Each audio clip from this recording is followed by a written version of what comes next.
Teman-teman semua, dalam konteks membangun tim di perusahaan, tentu kita juga ingin mewujudkan cita-cita, keinginan, harapan dari tim kita. Kita ingin melihat mereka lebih bahagia, lebih sukses, mencapai hal-hal yang mereka inginkan dalam hidup. Tapi tahukah Anda, apa keinginan inti yang paling mendasari semua keinginan-keinginan tim kita itu?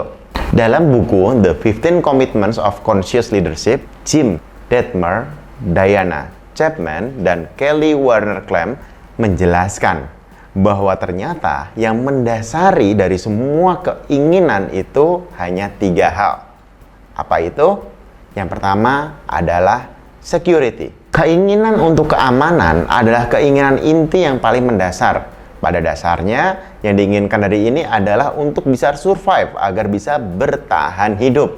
Arti lain dari security adalah keselamatan atau keamanan. Hampir semua umat manusia, atau kalau bisa dibilang semua umat manusia, paham bahwa ada yang membedakan antara manusia yang baru lahir sampai manusia nanti akan meninggal. Jadi kita semua pengen kayak gimana caranya nanti meninggalnya lebih lama, lebih panjang, dan seterusnya. Jadi kita pengen survive secara physically untuk tetap hidup dan tidak mati, karena semua orang tahu bakal mati, tapi cuma gimana biar aku nggak mati gitu kan. Ini deepest want for physical survival come the desire for security.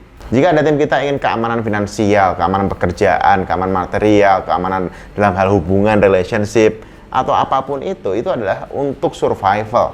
Yang itu adalah sebuah inti dari manusia. Masuk yang kedua. Yang kedua adalah approval atau persetujuan. Manusia membutuhkan yang namanya approval, disetujui, dianggap belong, atau kayak dalam suatu komunitas tuh, oh iya aku dianggap gitu, karena manusia memang makhluk sosial. Jadi keinginan inti kedua adalah approval. Approval adalah keinginan untuk dicintai, disukai, diinginkan, dihargai, dihormati, dimiliki, dan menjadi bagian dari sesuatu. Kalau orang sudah merasa menjadi bagian dari sesuatu, dia akan lebih terpenuhi kebutuhan dasarnya. Bahkan di teori paling dasar, keinginan untuk mendapat persetujuan berasal dari keinginan untuk bertahan hidup. Sederhananya, pada intinya, bahkan yang paling evolusioner, jika orang lain menyetujui saya, setuju dengan saya, mereka nggak akan membunuh saya.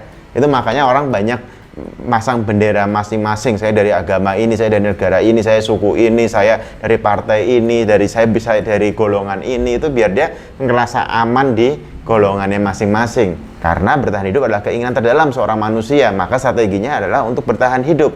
Dengan cara apa? Mendapatkan approval. Jadi kalau kita pengen tahu tim kita lebih lanjut, tadi yang pertama, dia merasa secure nggak? Merasa aman nggak bersama kita? Yang kedua, dia merasa belong nggak? Merasa kayak disetujuin nggak sih? Approvalnya dapat nggak sih? Dia dianggap sebagai bagian dari tim ini nggak sih? Itu penting banget. Dan yang terakhir, nomor 3 adalah kontrol. Kontrol sebenarnya adalah sebuah cara untuk mendapatkan security lagi ketika persetujuan tidak berfungsi. Maka diambil langkah berikutnya, gimana saya bisa mengendalikan ini, saya bisa mengambil alih ini, gimana saya bisa bikin orang nurut, gimana bisa membuat dia sesuai dengan pemahaman saya, gimana dia mau ngelakuin apa yang saya minta. Basically untuk bisa mendapatkan security, atau ketika cara approval nggak ngaruh, dia pengen mendapatkan approval tadi dengan cara kontrol. If I can't earn your approval, then I'll try to control you and your life. Keinginan untuk kontrol ini sebenarnya adalah membuat orang kayak pengen make sure gitu bahwa segala hal dalam hidup ini sesuai dengan yang dia inginkan.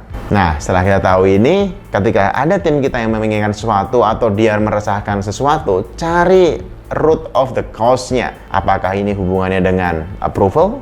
Apakah ini hubungannya dengan kontrol? Atau apakah ini hubungannya dengan security? Ketika Anda bisa tahu akar masalahnya dan yang Anda beresin akar masalahnya, itu akan jauh lebih powerful dibanding kita hanya lapisan permukaan atau surface-nya aja yang kita beresin terus-menerus dan nggak pernah beres. Jadi, kaji lebih dalam. Lakukan obrolan dari hati ke hati sehingga Anda tahu motivasi sebenarnya, apa yang benar-benar dia inginkan sebenarnya. Thank you.